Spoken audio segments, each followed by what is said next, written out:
AITA for refusing to lend money to a close friend who consistently makes poor financial decisions? I have a close friend.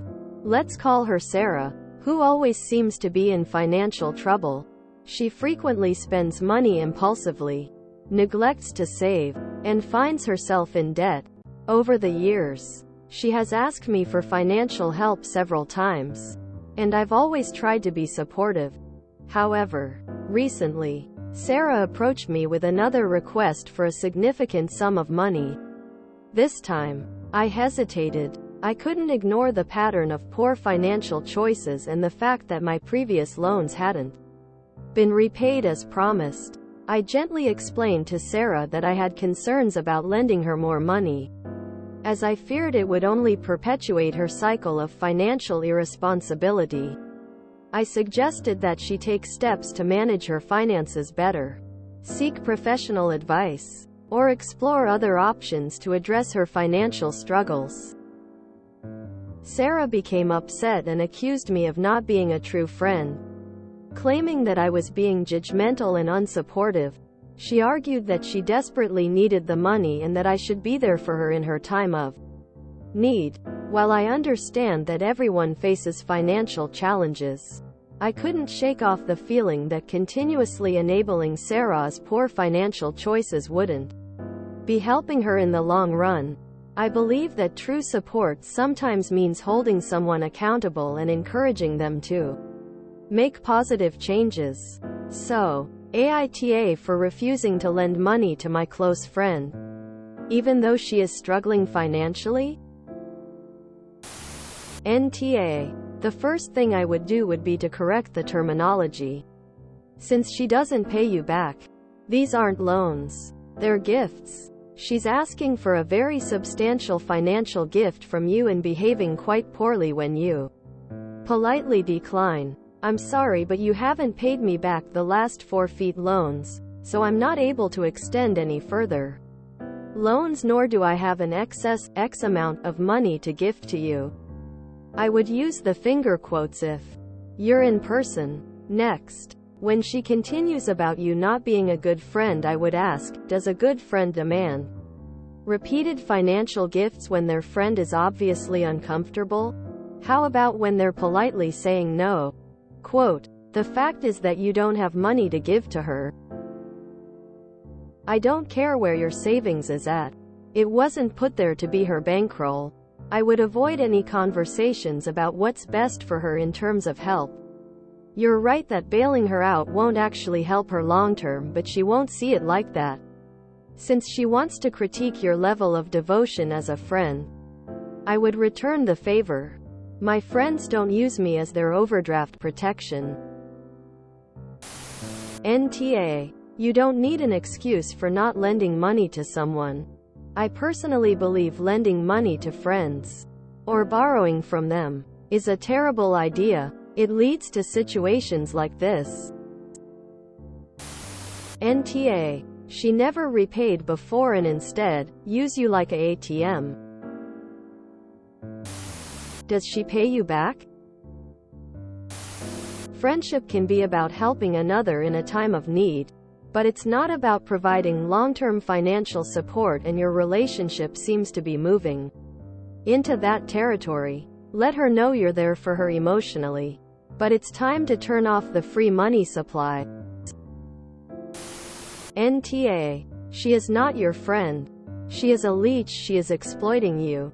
If you want to see if someone is a friend, reverse the situation. Would she gift you large amounts of money? Is she helping you very often in other ways?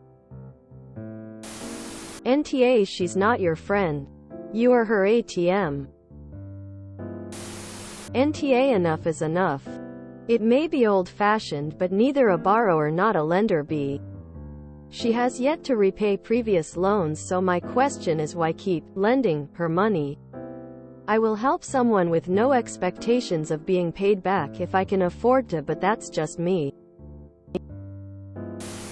If you lent her more money, at this point you're throwing it away. She still owes you. You know she makes poor financial decisions. You have become the bank of op with interest-free loans and gifts of money. Isn't it time you stop? NTA.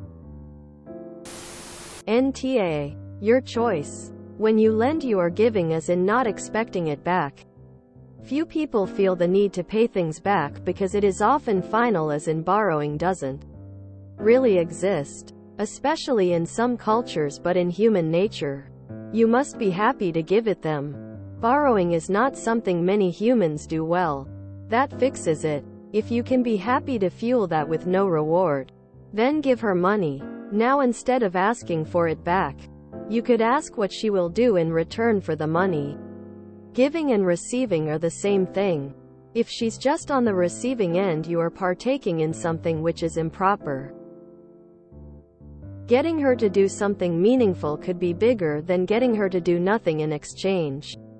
That might make you feel like the asshole, but giving and receiving go hand in hand.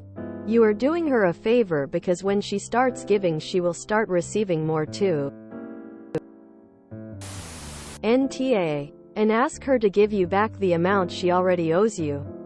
The entitlement with this friend. NTA. Friendship and money don't mix, and at this point you are not a friend, you're an ATM.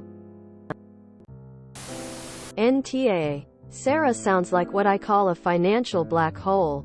If you don't have the inclination or the ability to throw your money into a black hole, it is a bad idea to do so. On top of all that, mixing significant amounts of money with family and friends like that is often a recipe for resentment and disaster. NTA. Get rid of this friend ASAP. These type of people will never listen to anything you say. NTA. Although I rather agree with Sarah that there was not need to talk about her financial responsibility, I'd have been much more blunt. Sorry, Sarah, but I've lent you money on several occasions on the past. You've never repaid any of the loans in full, and you still owe me far more than you've paid back. I don't have any money to give you. If you want to talk about the meaning of friendship, true friends don't use their friends as a perpetual money machine. NTA. Why people feel entitled to your money when they can't manage their own is so wild to me. Info. What does she need the money for? In this specific instance? NTA. Either way.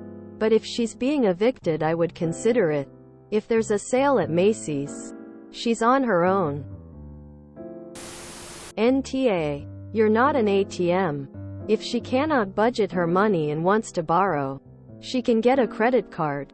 Plus, she's displayed that she is not going to pay you back for the loans. So she's not actually asking for a loan. She's asking for a gift. NTA. A true friend would honor their word and pay you back when she says she would pay you back. NTA. You're not her friend. You're her emergency fund. A true friend would be mortified about not paying you back, and would not so easily ask for money. Many organizations offer free courses on financial literacy. It's up to her to take that step. If you enjoyed this video, please check out our playlists full of similar content. Epic Aircast is like doom scrolling for your ears. Please like, share, and subscribe.